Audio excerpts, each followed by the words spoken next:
Hello दोस्तों, एक बार फिर स्वागत करता हूं आपके अपने यूट्यूब चैनल में। दोस्तों, झारखंड कर्मचारी चयन आयोग की तरफ से एक बड़ी अपडेट निकल कर आ रही है और ये अपडेट है झारखंड मैट्रिक स्तर संयुक्त प्रतियोगिता परीक्षा 2022 के लिए। तो दोस्तों, जेएसएससी की तरफ से मैट्रिक स्तर की वैकेंसी निकाली गई है। तो इसमें कौन अप्लाई कर सकता है, वेतनमान क्या रहने वाला है और उम्र सीमा क्या होनी चाहिए, डिटेल में जानेंगे। तो वीडियो के अंत तक आप बने रहिएगा। आगे बढ़ने से पहले दोस्तों, अगर आप पहली बार चैनल पर आए हैं तो चैनल को सब्सक्राइब जरूर कर लीजिएगा, बेल आइकन को प्रेस कर लीजिएगा ताकि आने वाले हर एक वीडियो का नोटिफिकेशन आपको मिलता रहे। तो चलो दोस्तों, डिटेल में जानते हैं। तो दोस्तों, इस वैकेंसी के लिए दोस्तों जो फॉर्म अप्लाई का जो परीक्षा शुल्क रखा गया है दोस्तों, तो 100 रुपये परीक्षा शुल्क लिया जाएगा। और जो अनुसूचित जनजाति और अनुसूचित जाति से बिलोंग करते हैं उसके लिए दोस्तों 50 रुपये परीक्षा शुल्क लिया जाएगा। तो दोस्तों, यहाँ पर रिक्तियों का विवरण दिया हुआ है। उसमें जो पहला पद है वो है कीट पालक एवं समकक्ष उद्योग विभाग के लिए, जिसमें कुल 268 सीटों के लिए बहाली की जाएगी। आप यहाँ पर कैटेगरी वाइज आप देख सकते हैं। जो दूसरा पद जो दोस्तों इसमें दिया हुआ है वो है कुशल शिल्पी एवं समकक्ष पद उद्योग विभाग के लिए, जिसमें कुल 187 सीटों के लिए ये बहाली की जाएगी। और यहाँ पर भी आप कैटेगरी वाइज सीटों की संख्या को देख सकते हैं। आगे दोस्तों हम लोग जानेंगे वेतनमान और न्यूनतम शैक्षणिक योग्यता के बारे में।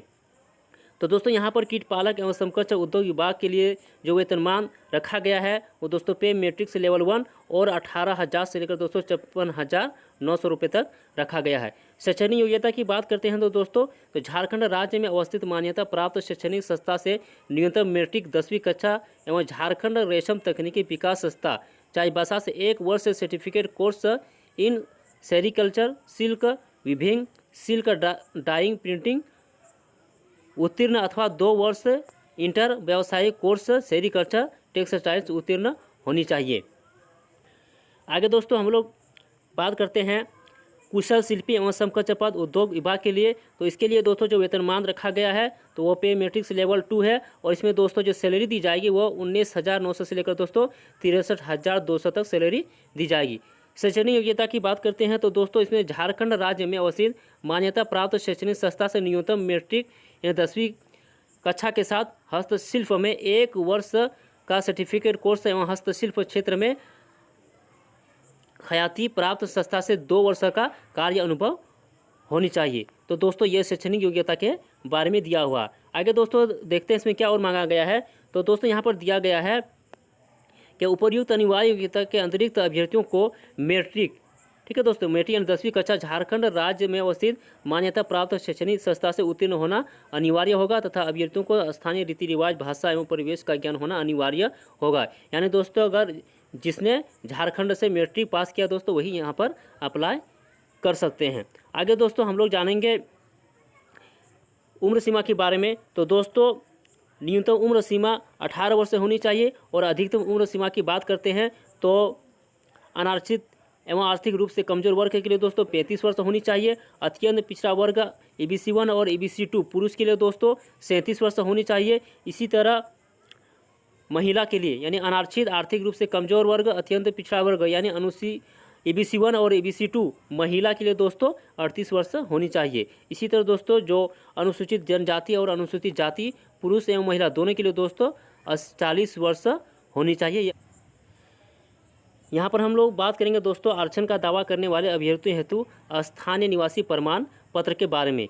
तो दोस्तों स्थानीय निवासी प्रमाण पत्र के लिए दोस्तों 2/6/2016 के बाद अनुमंडल पदाधिकारी के स्तर से स्थानीय निवासी प्रमाण पत्र होनी चाहिए। और अगर दोस्तों अनुमंडल का नहीं है तो 19/7/2019 के बाद अंचल अधिकारी के स्तर से स्थानीय प्रमाण पत्र ही मान्य होगा। दोस्तों आगे अगर जाति प्रमाण पत्र की बात करते हैं तो जाति प्रमाण पत्र के लिए दोस्तों अनुसूचित जाति और अनुसूचित जनजाति के लिए दोस्तों 25/2/2019 के बाद अंचल अधिकारी के स्तर से जाति प्रमाण पत्र मान्य होगा। और इसी तरह दोस्तों जो अत्यंत पिछड़ा वर्ग है यानी EBC 1 और EBC 2 तो दोनों के लिए दोस्तों 29/8/2022 के बाद अनुमंडल पदाधिकारी के स्तर से निगत गैर क्रीमी लेयर जाति प्रमाण पत्र होनी चाहिए। आगे दोस्तों हम लोग देखेंगे कि ऑनलाइन कब से कर सकते हैं और कब तक इसका लास्ट डेट दिया हुआ है। तो दोस्तों यहाँ पर दिया हुआ आवेदन प्रक्रिया पूर्ण करने की विभिन्न तिथियाँ। तो दोस्तों रजिस्ट्रेशन करने तथा सूचना दर्ज करने हेतु दिनांक 11/9/2022 से दिनांक 10/10/2022 के मध्य रात्रि तक आप रजिस्ट्रेशन कर सकते हैं। इसी तरह दोस्तों परीक्षा शुल्क का भुगतान करने के लिए दोस्तों 12/10/2022 के मध्य रात्रि तक आप परीक्षा शुल्क का भुगतान कर सकते हैं। फोटो एवं हस्ताक्षर अपलोड और प्रिंट आउट लेने के लिए दोस्तों 14/10/2022 के मध्य रात्रि तक आप प्रिंट आउट निकाल सकते हैं। इसी तरह दोस्तों आगे कहा गया है कि दिनांक 16/10/2022 से दिनांक 19/10/2022 तक ऑनलाइन आवेदन पत्र में की गई किसी भी अशुद्ध प्रविष्टि को संशोधित करने के लिए पुनः खोली जाएगी और अब यहाँ पर सुधार कर सकते हैं। आगे दोस्तों हम लोग परीक्षा का स्वरूप के बारे में जानेंगे। तो परीक्षा का जो स्वरूप दिया हुआ दोस्तों तो आयोग द्वारा OMR आधारित परीक्षा ली जाएगी। परीक्षा का स्वरूप निम्न प्रकार होगा, यानी परीक्षा एक चरण यानी मुख्य परीक्षा में ली जाएगी। और दोस्तों मुख्य परीक्षा जो रहने वाला है तो मुख्य परीक्षा के लिए 3 पत्र होंगे। कितने पत्र दोस्तों? 3 पत्र होंगे। यह परीक्षा 3 पालियों में ली जाएगी। प्रत्येक पत्र के परीक्षा की अवधि 2 घंटे की होगी। इसमें दोस्तों यहाँ पर दिया हुआ है कि जो पहला पत्र होगा वो भाषा ज्ञान से रहेगा, जिसमें 120 प्रश्न रहेगा और 2 घंटे का समय दिया जाएगा।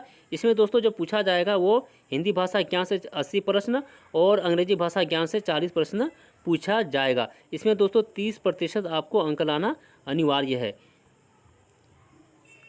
दूसरा पत्र जो है दोस्तों वो जनजातीय एवं क्षेत्रीय भाषा ज्ञान से है, जिसमें 100 नंबर का प्रश्न पूछा जाएगा और इसमें भी 2 घंटे का समय दिया जाएगा। यहाँ आप देख सकते हैं दोस्तों जनजातीय एवं क्षेत्रीय भाषा जो है उर्दू, संथाली, बंगला, मुंडारी, हो, खड़िया, कुडुक, कुरुमाली, खोट्टा, नागपुरी, पश्चिम परगनिया, उड़िया, इनमें से किसी एक को आपको पेपर 2 के लिए लेना होगा। आगे दोस्तों हम बात करते हैं पेपर 3 के लिए दोस्तों। तो इसमें 120 प्रश्न पूछा जाएगा, इसमें भी 2 घंटे का समय दिया जाएगा। और इसमें दोस्तों सामान्य अध्ययन से 40 प्रश्न पूछा जाएगा। इसी तरह झारखंड राज्य से 50 प्रश्न, सामान्य गणित से 10 प्रश्न, सामान्य विज्ञान से 20 प्रश्न पूछा जाएगा। और दोस्तों यहाँ पर कहा जा रहा है कि सामान्य ज्ञान परीक्षा में 30% अंक प्राप्त करना अनिवार्य होगा। तो दोस्तों ये अपडेट है और आगे जो भी अपडेट होगा दोस्तों आप लोगों तक पहुंचा दिया जाएगा। इसी तरह अपडेट पाने के लिए हमारे चैनल के साथ बने रहिए और अगर अभी तक आपने चैनल सब्सक्राइब नहीं किया है दोस्तों तो चैनल को सब्सक्राइब जरूर कर लीजिएगा।